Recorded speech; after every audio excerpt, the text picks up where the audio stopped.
Друзья и коллеги тепло поздравляют Екатерину Георгиевну с юбилеем, желают крепкого здоровья и долгих лет жизни. В день своего рождения юбиляр пожелала встретиться со своими коллегами, с которыми она проработала не один год. Екатерина Бебия объявила, после долгих лет работы на государственном телеканале она решает оставить работу, но твердо обещает поддерживать молодых журналистов. Екатерина Бебия – автор не только сотен передач, но и множества книг. Ее многочисленный архив служит хорошим подспорьем для молодых журналистов. Те, кому она посвящала передачи, и те, кто с ней хорошо знаком, отмечают Екатерину Георгиевну как человека с неиссякаемой энергией. Что такое 60 лет? 60 лет – это только начало. Вот мудрое, хорошее начало для больших, серьезных дел. Я уверен, что будет очень много хороших репортажей, будет много книг, будет много, значит, так, радости, которую вы несете своим внутренним потенциалом. Те люди, с которыми вы соприкоснулись, вы дали вот эту лучиночку. Екатерина Бебия начала работать в 1980 году на Абхазском гостелерадио редактором тематических передач, а в годы грузино-абхазской войны Екатерина Бебия вернулась к профессии корреспондента. Вы посмотрите, сколько книг, сколько произведений, сколько кино, режиссуры сделаны ею.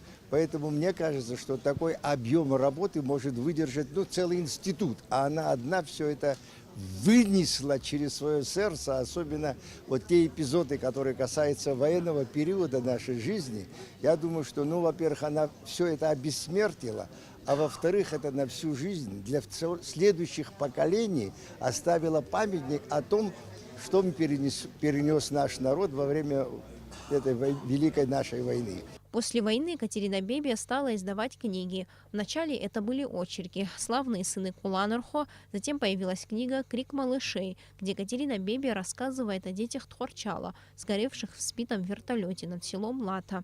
В книгах Екатерины Бебия «Силой не возьмешь крылатых», «Славные сыны Кутола», «Герои, испытанные войной» и многих других продолжается военная тематика. В 2002 году в Краснодаре выходит очередная книга Екатерины Бебия «Люди и время», куда вошли очерки о политиках и общественных деятелях, ярких личностях из числа творческой и научной интеллигенции Абхазии. Совсем недавно в свет вышла еще одна книга журналиста «Мой мир», презентация которой и состоялась в Сухуми. Поздравить юбиляра с днем рождения на мероприятие пришли журналисты, писатели, друзья и члены семьи. Уникальность ее состоит в том, что у нее столько энергии, она отличается тем, что ни одна минута жизни у нее просто так не проходит. Ни одна минута не теряется, потому что вся ее жизнь посвящена ее работе.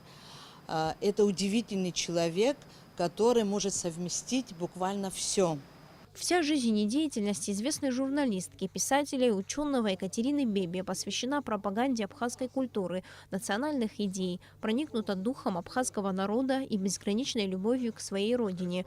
Екатерина Бебия награждена медалью за отвагу и орденом Ахи Дзапша третьей степени. Сария Смыр, Ильдар Дамиров. Абхазское телевидение.